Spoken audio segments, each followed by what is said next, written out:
Muhammad. I'm a third year computer science and data science major here at the University of Minnesota.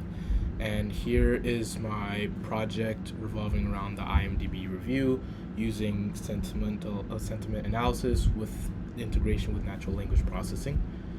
So here in my project, I have two libraries that I've previously installed. For example, Spacey with text sequencing and TensorFlow for the neural network architecture, because I implemented a long short-term memory, which is a type of recurrent neural network structure, which is very good with sequence-based data and within text sequence, which will be very helpful in achieving this solution within my project.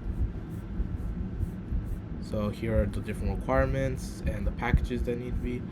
And here there's a bunch of libraries. For example, Kaggle Hub is where I've downloaded the data set of the IMDb movie reviews. And Pandas is for data manipulation and specifically trying to get the columns down so that it's ready to be in a train test split and being able to cross-validate. And later on, you would see like here, xtrain, xtest, or our training and test data. We use those different columns that were derived from Pandas. So this is a very important library to have. In addition to that, we have Spacey, which I've mentioned. It was a text, it's a tokenizer. And in addition to that, we have our train test split for our machine learning model. Finally, we have Skykiller and pre-processing, import label encoder. The reason why I would want to do label encoder is because initially we want to have it to store integer values because when it comes to neural network architectures, it performs better when it comes like to integer or like even numerical based data initially compared to let's say if it's like text-based, mainly text-based and sequence-based data. I feel like with that one, it might not perform as well, which is why I've implemented a label encoder. Like for example, if the sentiment is positive or negative, it would reflect on like a 0 and 1, depending on whether it's positive or negative. And then here, I've also implemented another tokenizer because I noticed with Spacey, I've implemented this before, but it's very time consuming when it comes to like tokenizing a lot of the data, since I think it's like 50,000 like reviews. And I feel like with Spacey, it's a lot more computing time to process all those tokenization sequences. And what I came to find out when I've implemented this TensorFlow Cares pre-processing text, the tokenizer in there, it was able to implement it in a much faster computation rate, which is why I've implemented this as the primary tokenizer in my project. So that's mainly like a quick summary of why I've implemented this tokenizer. And in addition to that, I've imported a bunch of different like neural network architecture types. So for example, I have sequential, which is where we're gonna have our neural network sequence. And in addition to that, I have our long short-term memory layer. And I want to have it implemented as a long short-term memory because it's best when it comes to like sequence-based data, because we want to see like different sequences, so we have to recur on like previous sequence data, and based on that we were able to make better predictions of what our upcoming sequence is going to be. In addition to that, I have dense, and the reason why is because I want to implement like normal like hidden layers, so that later on I want to have like a quick like probability of like how accurate is positive or negative, which is why I have this dense layer. And later on I've implemented these like activation functions, for example rectified linear unit and then sigmoid at the end for probabilistic reasons. So I want to have a value between 0 and 1 so that I could be able to accurately see like, hey, it's more towards on the positive end or the negative end. And finally, we have an embedding layer, and the reason why to have an embedding layer is because that's where all the sequence data is going to be fed into that first layer, and then it will be easier to process with the long short-term memory. And finally, with the pre-processing sequence, import pad sequences. And the reason why I want to have padding is because we don't want to have like different like data noise, and we want to have like a very consistent amount of data go into the neural network. So for example, if we have like, for example, like missing values or like missing sequences, the pad sequences are able to add some padding. Like for example, we could have like a temporary like placeholder there, which I use later within this padding equals post. And max length is length to have. So this is how much we're able to pad our sequences if it's like our sequence finishes early, but in reality we need to have a certain amount in order to feed into our neural network architecture. And then finally here, I have my optimizer, which is the Atom optimizer for our neural network. So here is our path, which is the data set which we download. And then for the new file, this is the path, and this is mainly the path for our new for the data set of all the movie reviews. And then later on, I implemented pandas to read the CSV file. And then here I created a variable named words, which is the DF review. And then later on, I realized that we have to do some cross-validation and training test split. So I changed this from words to X. And then here, initially I was thinking about using Spacey for the tokenizer, but I realized it takes a lot of like computing time and like GPU power. So I decided to go with the tokenizer route in the TensorFlow Keras library. And that's mainly the reason why I did that their tokenizer library instead of the Spacey library. And then here, binary, we have our label encoder. And then here, this is what I was talking about, like DF sentiment is binary fit transform, DF sentiment, which is gonna encode, like it's gonna labelize the positive and the positive and negative, which is between a zero, like a zero could be negative and then a one is positive. So you just want to make those as numerical values, so it'll be easier to do like implement some like training and like training data and being able to train our neural network with those numerical values.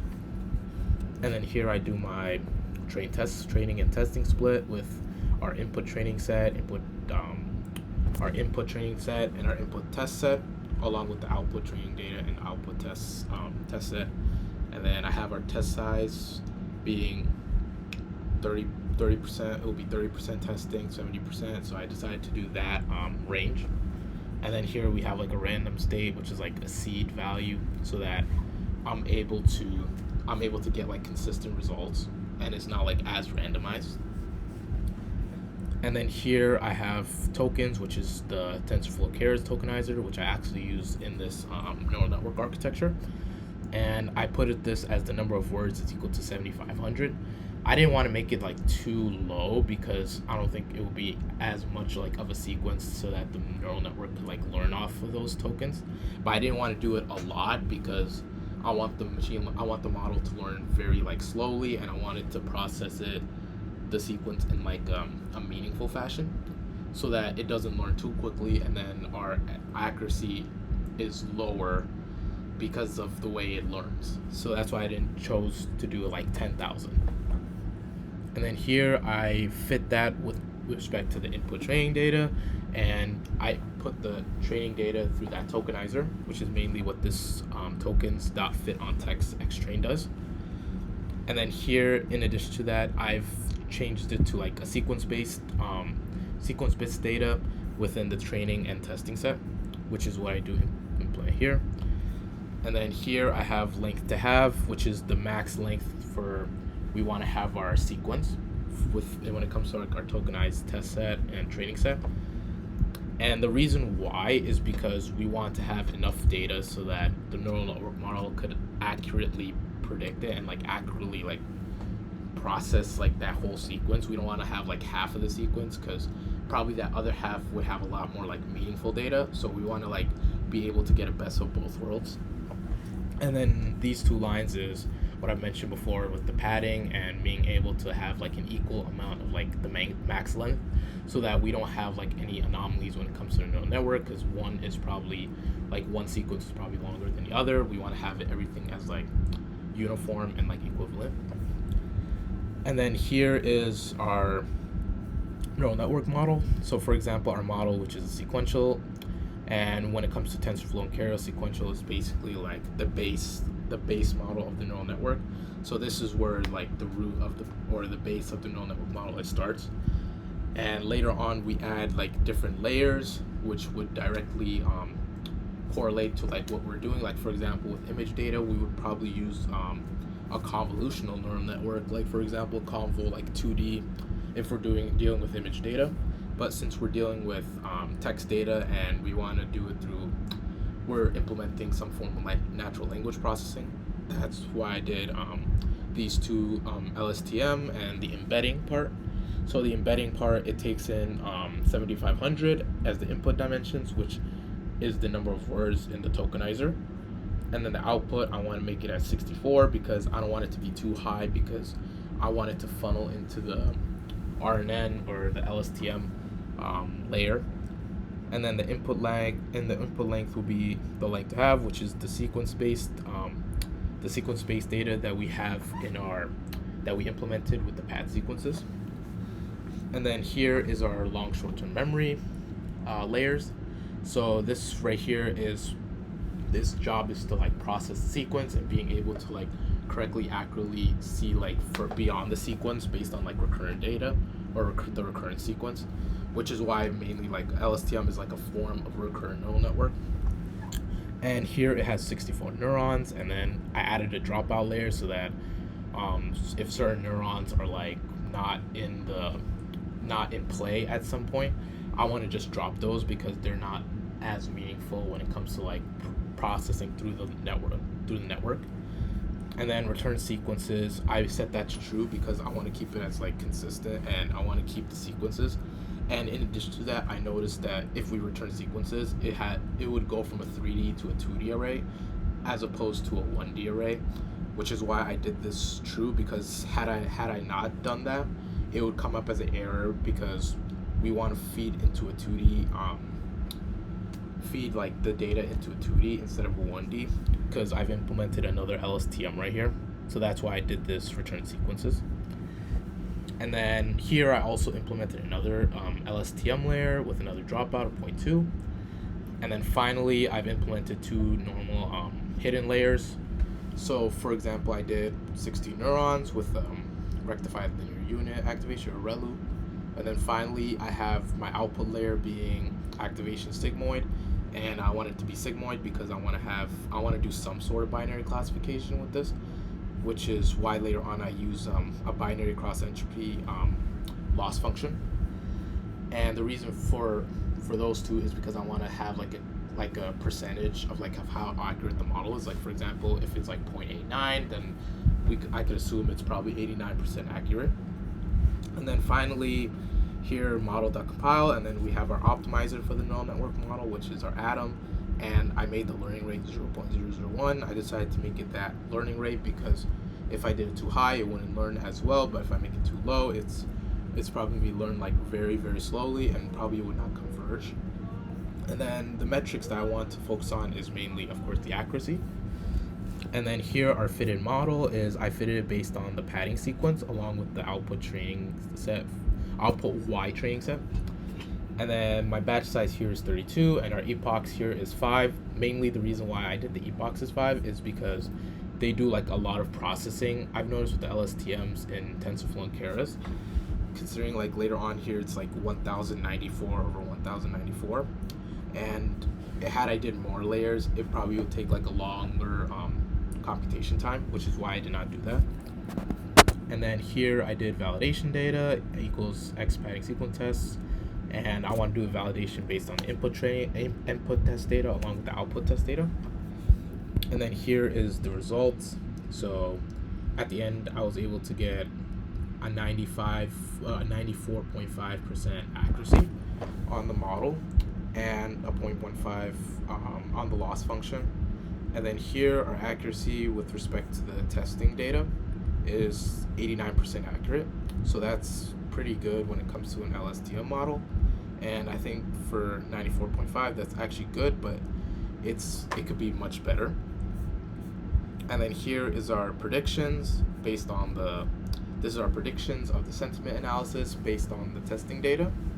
So for example, we have a bunch of positive and negatives, which is good to see considering that obviously we might not be overfitting, because if I noticed there was like overfitting, there would be a lot of positives and like 1 or 2 negatives.